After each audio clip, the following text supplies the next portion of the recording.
Yogesh Patel, Dudhsagar dairy vice chairman. આજે મારી board બેઠક હતી. બોર્ડ બેઠકની અંદર અમુક પ્રશ્નોત્તરી હતી. મારી જોડે અમુક મુદ્દાઓ હતા. ચેરમેનશ્રીને અને એમડીશ્રીને મારા પૂછવાના હતા.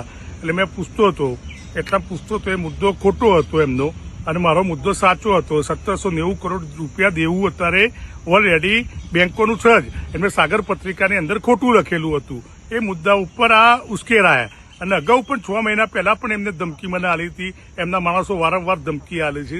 અને અશોકભાઈએ સીધું ઉશ્કેરાયા. દિલીપ ચૌધરીએ બેને મારા ઉપર હુમલો કર્યો. મારી ચેન પણ તોડી નાખી, મારા ચશ્મા પણ તોડી નાખ્યા. અને મારી પાર્ટી ભારતીય જનતા પાર્ટી મારે જે રીતે કહે એ રીતે મારું વર્તન મારે કરવાનું છે. ભારતીય જનતા પાર્ટી માટે હું બનેલો છું અને ભારતીય જનતા પાર્ટીનો સૈનિક છું. એટલે મેં અગાઉ એમના જોડે ઝપાઝપી ના કરીને કે હું પણ કરી શકતો હતો.